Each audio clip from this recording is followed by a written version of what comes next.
Hi guys, welcome to Visho info. வரகரிசி தோசை எப்படி செய்கிறதுன்னு பார்க்கலாங்க. வீடியோக்குள்ளே போகிறதுக்கு முன்னாடி நீங்கள் இன்னும் நம்ம சேனலை சப்ஸ்கிரைப் பண்ணனா சப்ஸ்கிரைப் பண்ணுங்கள். அப்படியே பக்கத்தில் இருக்கிற பெல் ஐக்கானை கிளிக் பண்ணுங்கள். அப்போ தான் நான் போஸ்ட் பண்ணுற வீடியோ எல்லாத்தையும் நீங்கள் உடனே பார்க்கலாம். வீடியோக்குள்ளே போகலாங்க. வரகரிசி தோசை செய்ய போகிறோம். அதுக்கு தேவையான பொருள்லாம் பார்க்கலாம். வரகரிசி 1 கப் எடுத்து வச்சுருக்கேன். 1/4 கப்பு உளுந்து எடுத்து வச்சுருக்கேன். 1 டீஸ்பூன் வெந்தயம் எடுத்து வச்சுருக்கேன். இதை 3ஐயும் ஒன்றாவே கழுவி ஊற வச்சுக்கலாம். இப்போ கழுவிட்டு காமிக்கிறேன். வரகரிசி எடுத்து வச்சுருக்கிறத சேர்த்துக்கலாம். உளுந்து சேர்த்துக்கலாம். இந்த இடத்துல கருப்பு உளுந்து நமக்கு தேவைன்னா கூட சேர்த்துக்கலாங்க. வெள்ளை உளுந்து தான் போடணுன்னு அவசியம் இல்லை. இப்போ இதை கழுவிக்கலாங்க. பாருங்கள், வரகரிசி உளுந்து வெந்தயம் 3ஐயும் ஒன்றா கழுவி எடுத்து வச்சுருக்கேன். இப்போ தேவையான அளவுக்கு இது மூழ்கிற அளவுக்கு தண்ணி ஊற்றி ஒரு அட்லீஸ்ட் 2 மணி நேரமாவது நல்லா ஊறணும். இது நல்லா ஊறினதுக்கப்புறம் பார்க்கலாங்க. அரிசி, பருப்பு, வெந்தயம் நல்லா ஊறிடுச்சுங்க. இப்போ இதை நல்லா நைஸாக அரைச்சி எடுத்துக்கலாங்க. அரை மூடி தேங்காயும் 5 பேரிச்சம்பழமும் காலையில் உணவாகவே இதை நம்ம சாப்பிட்டுட்டு வரலாமா. ரெகுலராகவே இதை சாப்பிட்டுட்டு வரலாம். இதை சாப்பிட்றதுனால மூட்டு வலி, எலும்பு தேய்மானம், அப்புறம் எலும்பு முறிவு, நரம்பு பலவீனம், உடல் பருமனாக இருக்கிறவங்க, அப்புறம் இளைப்பு இருக்கிறவங்க, இதய பலவீனமாக இருக்கிறவங்க, மனசஞ்சலம், இந்த மாதிரி அனைத்து விதமான பிரச்சனைகளுக்கும் இது ஒரு நல்ல ரெமெடிங்க. ட்ரை பண்ணி பாருங்கள். வரகரிசி தோசை மாவும் நல்லா நைஸாக அரைச்சி வச்சாச்சுங்க. இப்போ இந்த ரெசிபிக்கு தேவையான உப்பு எடுத்து வச்சுருக்கேன். இப்போ இதில் சேர்த்து நல்லா மிக்ஸ் பண்ணி வச்சுக்கலாங்க. நல்லா புளிச்சாதான் நல்லாயிருக்கும். இது புளிச்சதுக்கப்புறம் பார்க்கலாங்க. கையிலேயே மிக்ஸ் பண்ணுங்கள். கரண்டியை விட கையில் மிக்ஸ் பண்ணால் நல்லா புளிச்சு கரெக்டாக பக்குவமாக வருங்க. புளிச்சதுக்கப்புறம் பார்க்கலாம். வரகரிசி தோசை மாவுக்கு அரைச்சி வச்சுருந்தோம். பாருங்கள், ஓரளவுக்கு நல்லா புளிச்சு வந்திருக்கு. இதை நல்லா மிக்ஸ் பண்ணிக்கலாங்க. மிக்ஸ் பண்ணிவிட்டு ரெகுலராக நம்ம தோசை ஊற்றுற மாதிரி ஊற்றிக்கலாம்.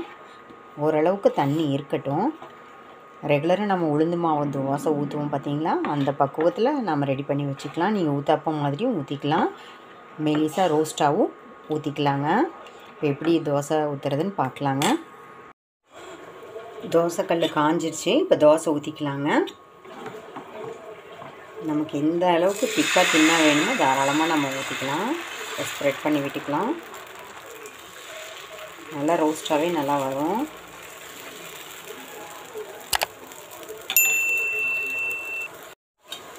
தோசை வேகட்டுங்க. நம்ம ஆயில் ஊற்றிக்கலாம்.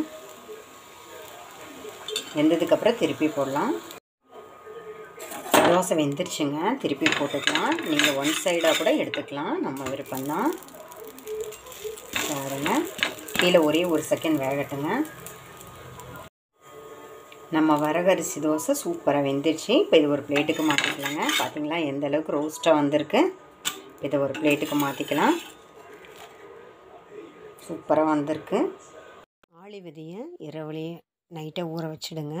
இதை காலையில் எந்திரிச்ச உடனே இது நம்ம ஒரு சுண்டல் மாதிரி தாளித்து சாப்பிட்டோம்னா நம்ம இதயத்துக்கு மூளைக்கு நிறைய சக்தி கிடைக்குங்க. அது மட்டும் இல்லாமல் கேன்சர் வராமல் நம்மளை பாதுகாத்துக்கலாங்க. ட்ரை பண்ணி பாருங்கள். வரகு தோசை சூப்பராக ரெடியாக இருக்குது. பாருங்கள் எந்த அளவுக்கு ரோஸ்ட்டாக வந்திருக்கு. நீங்கள் சாஃப்டாக கூட எடுத்துக்கலாங்க. இது கூட உங்களுக்கு பிடிச்ச சட்னி, சாம்பார் இது வேணால் தொட்டு சாப்பிட்லாம்.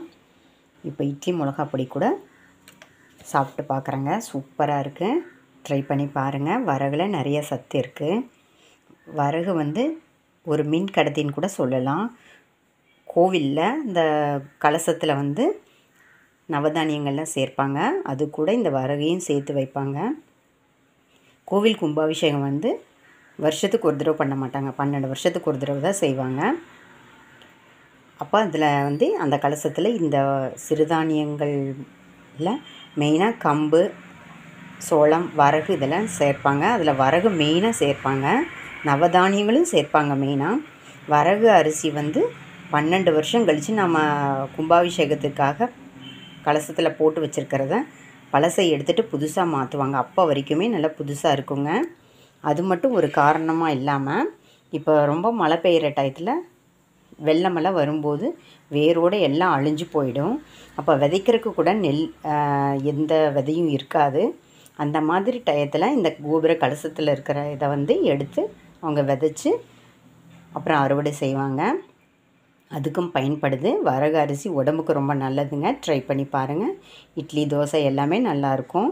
ட்ரை பண்ணி பாருங்கள். என்னங்க இந்த ரெசிபி உங்களுக்கு பிடிச்சிருந்தா லைக் பண்ணுங்கள், ஷேர் பண்ணுங்கள், கமெண்ட் பண்ணுங்கள். ஞாபகமாக சப்ஸ்கிரைப் பண்ணுங்கள். ஓகே, பாய்.